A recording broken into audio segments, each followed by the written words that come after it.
আমি রমজান মাসে দিনের বেলায় আমার স্ত্রীর সাথে ফিজিক্যাল ইন্টিমেসিতে চলে গেছি ভুল করে ফেলছি। আমরা জানি যে রমাদানে আমরা কিছু কাজ করতে পারি না।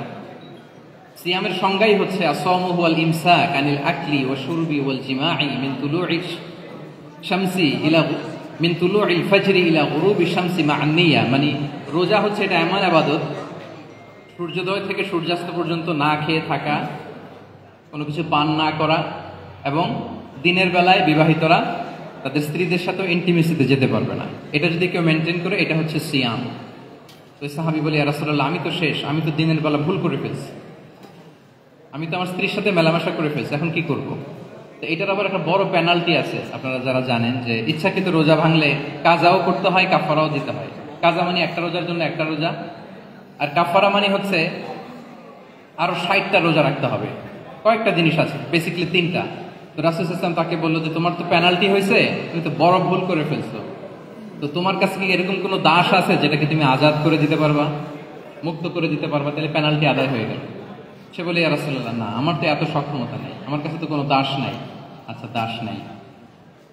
তো রাসূল সাল্লাল্লাহু আলাইহি ওয়াসাল্লাম বললেন, তাইলে তুমি টানা 2 মাস রোজা রাখতে হবে, তাইলেও পেনাল্টি হয়ে যাবে, আদায় হয়ে যাবে, পারবা? সে বলে, ইয়া রাসূলুল্লাহ, 2 মাস রোজা রাখা তো কঠিন হয়ে যায়, ইটস নট এ জোক। টানা 60 দিন কি করে রোজা রাখবে? তো রাসূল সাল্লাল্লাহু আলাইহি ওয়াসাল্লাম বললেন, এটাও পারবো না, তাহলে 60 জন মিসকিনকে খাবার খাইয়ে দিতে হবে এজ এ পেনাল্টি। বড় অন্যায় করে ফেলছো, 60 জন মিসকিনকে খাবার খাওয়াবে, এটা পারবা? সে বলে, ইয়া রাসূলুল্লাহ, এটাও পারবো না। এই কয়টা অপশন দিয়েছিলেন রাসূল সাল্লাল্লাহু আলাইহি ওয়াসাল্লাম? আওয়াজ করে বলেন তো কয়টা? একটাও উনি পারবে না। দাসও আজাদ করতে পারবে না, 2 মাস রোজাও রাখতে পারবে না, 60 জনকে খাওয়াতেও পারবে না। তো রাসূল সাল্লাল্লাহু আলাইহি ওয়াসাল্লাম বললেন, কিছুই যখন পারবো না, কি আর করা, যাও একটু অপেক্ষা করো, দেখি কি করা যায় তোমাকে নিয়ে। তো রাসূল সাল্লাল্লাহু আলাইহি ওয়াসাল্লাম অন্যান্যদের প্রশ্নের উত্তর দিচ্ছিলেন, সময় যাচ্ছে, হঠাৎ করে রাসূল সাল্লাল্লাহু আলাইহি ওয়াসাল্লামের দরবারে এক ঝুড়ি সাদাকার খেজুর আসলো। এক ঝুড়ি সাদাকার এক ঝুড়ি খেজুর দেখে রাসূল সাল্লাল্লাহু আলাইহি ওয়াসাল্লাম বললেন, ওই ব্যক্তিকে ডাকো যার কিছু নাই, কিছুই করতে পারবে না। ডেকে আনা হলো। রাসূল সাল্লাল্লাহু আলাইহি ওয়াসাল্লাম বললেন, যাও, তুমি তো কিছুই করতে পারবে না, এই এক ঝুড়ি চ্যারিটির খেজুর, সাদাকার খেজুর তুমি গরিবদের মাঝে বিতরণ করে দাও, তাসাদ্দাক বিহা, এটা বিতরণ করে দাও, তাইলে আশা করি আল্লাহ তোমাকে মাফ করবে। ওই সাহাবী বলে, ইয়া রাসূলুল্লাহ, আ'লা আফকারা মিন্না ইয়া রাসূলুল্লাহ, আমার চেয়েও গরিব কাউকে খুঁজে বের করে দান করতে হবে? রাসূল সাল্লাল্লাহু আলাইহি ওয়াসাল্লাম বললেন, হ্যাঁ, গরিবকেই তো দিতে হবে। তো উনি বলেন যে, রাসূলুল্লাহ, পুরো মদিনার তল্লাটে আমার চাইতে গরিব কেউ আর নাই, আমি সবচাইতে গরিব। ফাদাহিকা রাসূলুল্লাহ হাত্তা বাদাত আনিয়াবু। এই কথা শুনে রাসূল সাল্লাল্লাহু আলাইহি ওয়াসাল্লাম হেসে দিলেন। এত হেসে দিলেন যে রাসূল সাল্লাল্লাহু আলাইহি ওয়াসাল্লাম এই পাশের চোয়ালের দাঁত দেখা গেল। এত বেশি হাসেন না উনি, আর নিজেকে ধরে রাখতে পারলেন না, হাসি আটকে রাখতে পারলেন না। ফাদাহিকা রাসূলুল্লাহ, হেসে দিলেন। হাত্তা বাদাত আনিয়াবু, ওনার দাঁতের এপাশ ওপাশ দেখা গেল। রাসূল সাল্লাল্লাহু আলাইহি ওয়াসাল্লাম বললেন, যাও, দাস মুক্তি করতে পারবো না, 2 মাস রোজাও রাখতে পারবো না, তারপরে 60 জনকে খাবারও খাওয়াতে পারবো না, এখন দিলাম চ্যারিটির এক ঝুড়ি খেজুর, এটা গরিবদের মধ্যে দান করে দাও। তুমি বলো যে তোমার চেয়ে গরিব আর কেউ নেই, তো কি করা, যাও, তুমি তোমার ফ্যামিলি নিয়ে এটা খাও, তোমার ফ্যামিলির মেম্বার যারা আছে এদেরকে নিয়ে এটা কি করো, খাও। দেখেন আমাদের সুবিধা অসুবিধাকে ইসলাম কতটা বিবেচনায় নেয়। আসছিল পেনাল্টি দিতে, কথা বুঝতেছেন আমার? ওই সাহাবী রাসূল সাল্লাল্লাহু আলাইহি ওয়াসাল্লামের কাছে আসছিল কি দিতে? পেনাল্টি। এখন নিয়ে গেল কি? এক ঝুড়ি। আল্লাহু আকবার পড়বেন না? দিস ইজ আওয়ার ইসলাম, যেটা নিয়ে আমাদের প্রাউড ফিল করা উচিত। কি বলেন? আমাদের যে ধর্ম জ্ঞানের কথা বলে, আমাদের যে ধর্ম মানবতার কথা বলে, আমাদের যে ধর্ম এমন বিধান দেয় যেটা মানতে পালন করতে আমাদের কষ্ট হয় না, বরং আমাদের সুবিধা অসুবিধা বিবেচনায় নেয়, সে ধর্ম নিয়ে, সে ইসলাম নিয়ে আমাদের প্রাউড ফিল করা উচিত কিনা বলেন? শুনি নাই আমি, ইয়েস অর নো? আচ্ছা, গেল ফ্লেক্সিবিলিটি। আচ্ছা, অন্যের অধিকারের ব্যাপারে সচেষ্ট থাকতে বলে ইসলাম। সুবহানাল্লাহ। আল মুসলিমু মান সালিমাল মুসলিমুনা মিন লিসানিহি ওয়া ইয়াদিহি। মুসলিম তো সে যার হাত থেকে, যার হাতের অনিষ্ট, মুখের অনিষ্ট থেকে তার আশেপাশের ভাইয়েরা নিরাপদে থাকে, সে হচ্ছে মুসলিম।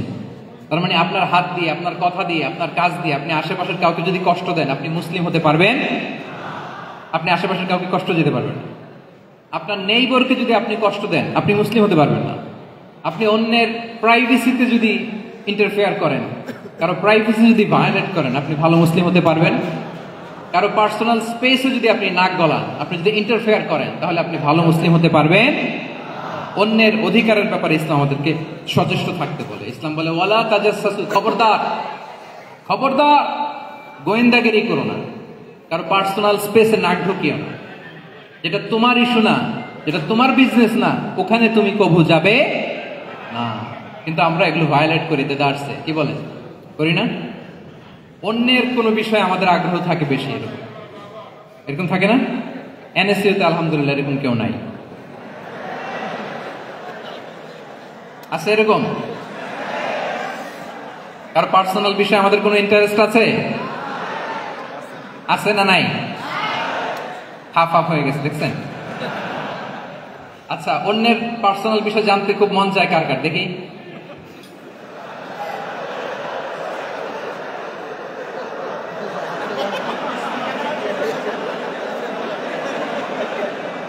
হাত তুলে ফেলছে কয়েকজন, আল্লাহ হেদায়েত দেখ আমাদেরকে।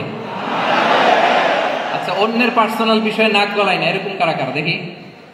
মাশাআল্লাহ মাশাআল্লাহ মাশাআল্লাহ, ঠিক আছে, হাত নামান, ঠিক আছে। এবার দুইবারের একবারও যারা হাত তোলেন নাই তারা হাত তোলেন।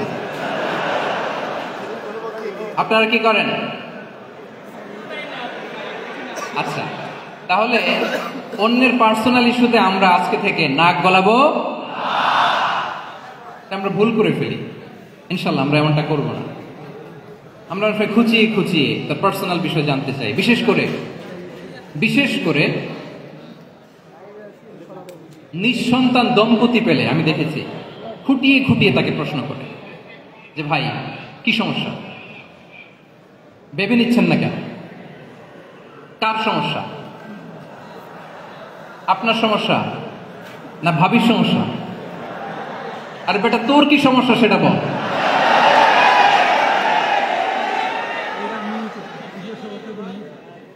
একজন নিঃসন্তান দম্পতি কি পরীক্ষার মধ্য দিয়ে যায় আমাদের কোনো আইডিয়া আছে? মিডিয়ার তো অ্যাক্সেস দেওয়া, তাহলে আর এই পরীক্ষার মধ্যে যদি আমরা কাটা ঘায়ে নুনের ছিটা যদি দেই, তাহলে তার কেমন লাগে বলেন তো? আছে তো সে পরীক্ষার, খুঁটিয়ে খুঁটিয়ে আমরা তাকে বিব্রত করার চেষ্টা করি। আল্লাহ আমাদেরকে হেফাজত করুন। এগুলো আমরা করবো না, ইনশাআল্লাহ বলেন। তাহলে দেখেন, যে ইসলাম আমাদেরকে ইনস্ট্রাক্ট করে, খবরদার কারো পার্সোনাল স্পেসে নাক গলাবে না। প্রত্যেকের একটা প্রাইভেট স্পেস আছে, কেউ এখানে ইন্টারফেয়ার করতে পারবে। ইসলাম আমাদেরকে অন্যের রাইটস এর ব্যাপারে সচেতন থাকতে বলে। ইসলাম আমাদেরকে কমিউনাল হারমোনির কথা বলে, সাম্প্রদায়িক সম্প্রীতি। আমরা মুসলিম, এদেশে আমরা মুসলিম সংখ্যাগরিষ্ঠ, কিন্তু আমাদের হিন্দু ভাইয়েরা আছে, বৌদ্ধরা আছে, তাদের সাথে মিলেমিশে থাকার কথা বলে। এবং রাসূল সাল্লাল্লাহু আলাইহি ওয়াসাল্লাম তো মদিনাতে যে তাই করেছেন, মদিনা চার্টার করেছেন। জুইশরা ছিল, পেগানরা ছিল, মুসলিমরা ছিল, সবাইকে নিয়ে তিনি মদিনা চার্টার করেছেন। পরবর্তীতে তারা বিট্রে করার কারণে, ট্রেচারের কারণে এই মদিনা চার্টার ভঙ্গ হয়েছে, কিন্তু রাসূল সাল্লাল্লাহু আলাইহি ওয়াসাল্লামের পক্ষ থেকে কোনো না ছিল না। তাহলে এই যে পরমত সহিষ্ণুতা, রিলিজিয়াস কোএক্সিস্টেন্স, ধর্মীয় সহাবস্থান, এটার কথা ইসলাম আমাদেরকে বলে। এবং কতটা জোরালো ভাবে বলে আপনি অবাক হবেন। মাইনরিটি রাইটসকে ইসলাম এমন ভাবে প্রিজার্ভ করেছে।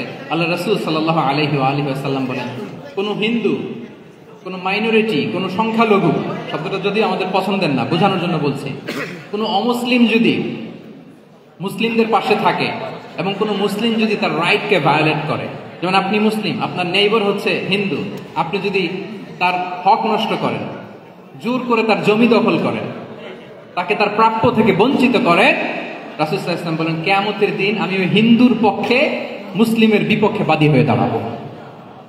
আল্লাহু আকবার। রাসূল সাল্লাল্লাহু আলাইহি ওয়াসাল্লাম ওই হিন্দুর পক্ষে, আমি রাসূল সাল্লাল্লাহু আলাইহি ওয়াসাল্লামের উম্মত, আমার বিপক্ষে দাঁড়াবেন। আল্লাহু আকবার। What a marvellous statement. আল্লাহু আকবার। সংখ্যালঘুদের উপর যদি কেউ কোন মুসলিম অত্যাচার করে, রাসূল সাল্লাল্লাহু আলাইহি ওয়াসাল্লাম বলেন তুমি আমার উম্মত হতে পারো, কিন্তু তোমার পক্ষে না, আমি ওই মাজলুমের পক্ষে কিয়ামতের দিন দাঁড়াবো। দিস ইজ ইসলাম। ইসলাম আমাদেরকে অন্য যে ফেইথ আছে, Islam teaches us to respect other faith. অন্যান্য যে ফেইথ গুলো আছে এগুলোর প্রতি শ্রদ্ধা দেখাতে বলে, সম্মান দেখাতে বলে। আল্লাহ তাআলা বলছেন ওয়ালা তাসুবুল্লাযীনা ইয়াদউনা মিন দুনিল্লাহি ফায়াসুবুল্লাহা আদওয়ান বিগাইরি ইলম। ওহে বিশ্বাসীরা, আল্লাহকে ছাড়া তারা যাদেরকে ডাকে, যাদের উপাসনা করে, ওই সমস্ত দেব দেবীকে তোমরা গালি দিও না। ফলে রাগান্বিত হয়ে অজ্ঞতাবশত তারা আল্লাহকে গালি দিবে। কথা বুঝতে পেরেছেন? ওরা নানা কিছুর উপাসনা করে, কিন্তু আমরা কি যেসব জিনিসের তারা উপাসনা করে তাদেরকে গালি দিতে পারবো বলেন? আল্লাহ স্পষ্ট করে বলেছেন খবরদার তাদের দেবতাদের গালি দিও না, তাহলে ওরা আল্লাহকে গালি দিবে। তাহলে কেমন যেন আল্লাহকে গালি খাওয়ানোর কারণ হলাম কে? আমি। কেউ যদি অন্য ধর্মকে ছোট করে সে মূলত ইসলামকে ছোট করে। আই রিপিট, আমি আবারও বলছি, যে অন্য ধর্মকে ছোট করে সে ইসলামকে ছোট করে। তাহলে অন্যান্য যে ফেইথ আছে এগুলোর ব্যাপারে আমাদেরকে শ্রদ্ধাশীল থাকতে বলেছে ইসলাম। সর্বশেষ ব্যালেন্সড অ্যাপ্রোচের কথা ইসলাম আমাদেরকে বলেছে, আমরা যেন ভারসাম্যপূর্ণ জীবন আচরণে বিশ্বাসী হই। আমাদের কথায়, আমাদের কাজে, আমাদের বিশ্বাসে, আমাদের আচরণে, দাওয়াতি কাজ করার ক্ষেত্রে, ইসলামকে বোঝার ক্ষেত্রে, ইসলামকে বোঝানোর ক্ষেত্রে আমাদেরকে ব্যালেন্সড অ্যাপ্রোচে বিশ্বাসী হতে হবে, ভারসাম্যপূর্ণ আচরণ করতে হবে, যেটাকে আরবিতে বলে আল ওয়াসাতিয়া। আলহামদুলিল্লাহ, শাইখ আহমদুল্লাহ আমাদের মাঝে উপস্থিত হয়েছেন, আমরা পড়ি আলহামদুলিল্লাহ। এদেশের একেবারে বিদগ্ধ স্কলার্স যারা আছেন, লিডিং ইসলামিক স্কলার্স, ওনারা আপনাদের এই কনফারেন্সে এসেছেন। আলহামদুলিল্লাহ, আপনারা চমৎকার চমৎকার আলোচনা শুনেছেন। আমার পরপরই আপনারা শাইখের আলোচনা শুনবেন ইনশাআল্লাহ বিইذনিল্লাহ। আমি খুব অল্প সময়ের মধ্যে শেষ করে দেব। তাহলে 7 নম্বরে বলছিলাম ইনশাআল্লাহ। জি জি, আছি আছি আছি ইনশাআল্লাহ। ঠিক আছে।